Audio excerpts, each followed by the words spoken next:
Senator Kerry, thanks for coming today and for your testimony. I agree with candidate Barack Obama, who said in 2007 that the president doesn't have the power under the Constitution to unilaterally authorize a military attack. I'd like to know if you agree with candidate Barack Obama or if you agree with President Barack Obama, who took us to war in Libya without congressional authority unilaterally. Well, Senator Paul, one of the things this committee has spent a lot of time on is the War Powers Act, which I support. And I believe in congressional authority to go to war. I've argued that on occasion with respect to some things here, but there are occasions which I have supported where a president of the United States has to make a decision immediately and implement that decision, execute on it immediately. I supported Ronald Reagan when he sent troops into Grenada. I supported George H.W. Bush when he sent troops into Panama.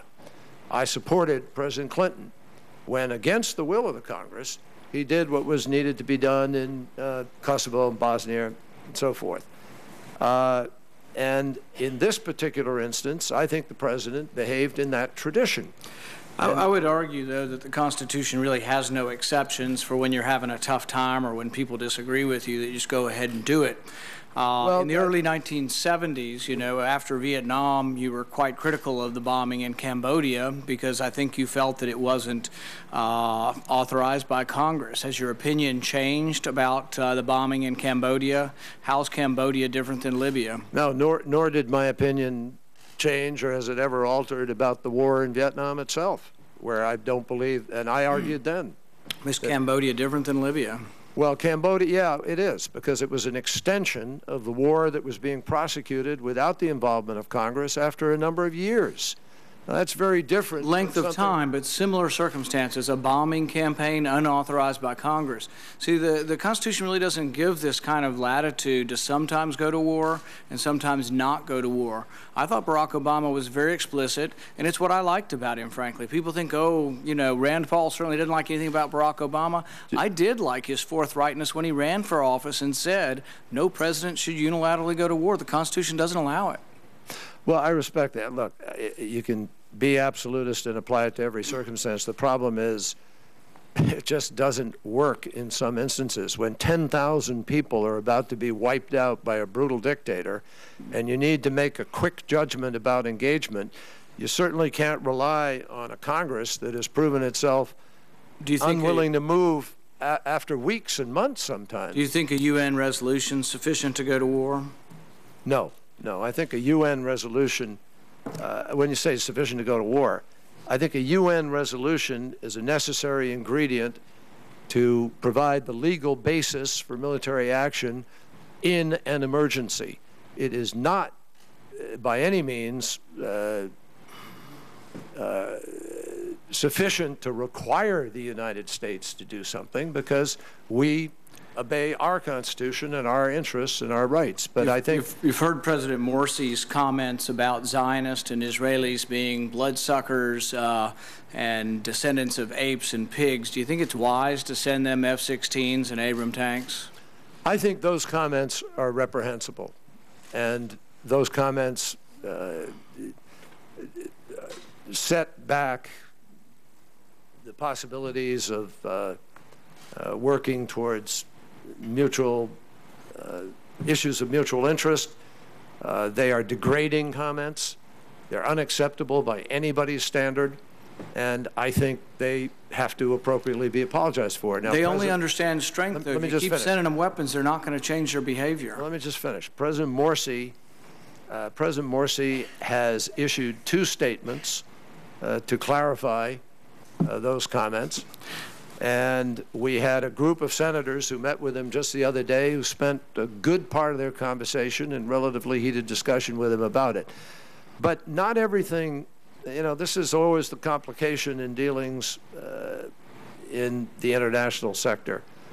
Not everything lends itself to a simple clarity of black, white, this, that, every time. We have critical interests with Egypt. Critical interests with Egypt. Egypt has thus far supported and lived by the peace agreement with Israel. Israel and has taken steps to begin to deal with the problem of security in the Sinai. Those are vital to us and to our national interest and to the security of Israel. In addition to that, they have followed through on the promise to have an election. You know, but I know things are not black and white. But let me just, you know, they've had an election. They've had a constitutional process. There's another election that is coming up shortly for the lower house. The fact that sometimes other countries elect somebody that you don't completely agree with doesn't give us permission to walk away from their election. But this has been our problem with our foreign policy for decades, Republican and Democrat. We funded bin Laden. We funded the Mujahideen. We were in favor of radical jihad because they were the enemy of our enemy. We've done this so often. I see these weapons coming back to threaten Israel. I see support for Syrian rebels coming back to threaten Israel as well. I see problems with this. As you know, Senator, in any of the arms sales that the United States has ever engaged in that part of the world, there is always a measure, a test, which is applied with respect to a qualitative difference in any of those weapons with respect to Israel's defense and security. And we do not sell weapons and will not sell weapons that might upset that qualitative balance. Yeah, so we sell 20 F-16s to Egypt. We got to give 25 to Israel. Sounds like we're fueling an arms race. Why don't we just not give any weapons to Israel's enemies? That'd certainly save us a lot of money and might make it safer for Israel. Better yet, until we are at that moment where that might be achievable, maybe it'd be better to try to make peace.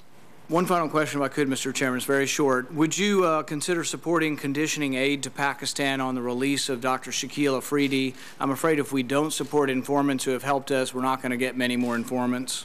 Well, let me speak to that. First of all, I have talked directly to President Zardari and I have talked directly to General Kayani about Dr. Afridi. And like most Americans, I find it, as you do,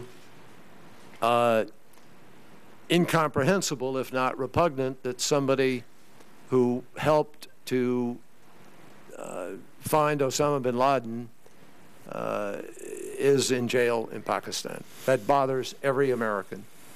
That said, the Pakistanis make the argument that he didn't know what he was doing, that he didn't know who he was specifically targeting or what was happening. You think he knew he was helping Americans, though? Let me just finish. He clearly knew what he was doing in that because they also make the argument that he was doing that as a matter of regular course of business for him. Now, that said, that's no excuse.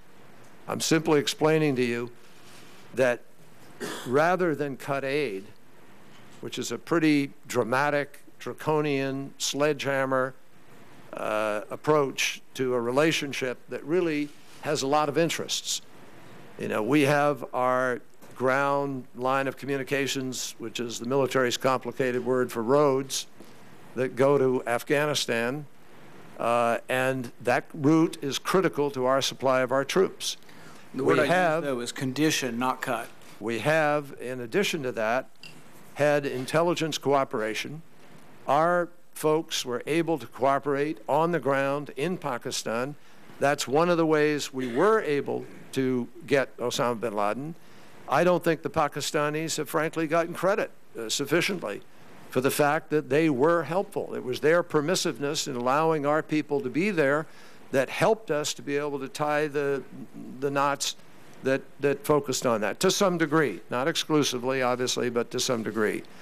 In addition, they have lost some 6,000 people just in the last year in their efforts to go after terrorists. They've lost about 30,000 people over the course of the last several years because they've been willing to engage the insurgencies. And so, you know, there are things that the Pakistanis have done, as complicated as the relationship has been. Now, I think that I intend to raise the issue of Dr. Afridi with them. I can promise you that. But I am not going to recommend, nor do I think it is wise for American policy to just cut our assistance. We need to build our relationship with the Pakistanis, not diminish it. Senator Murphy. Thank you.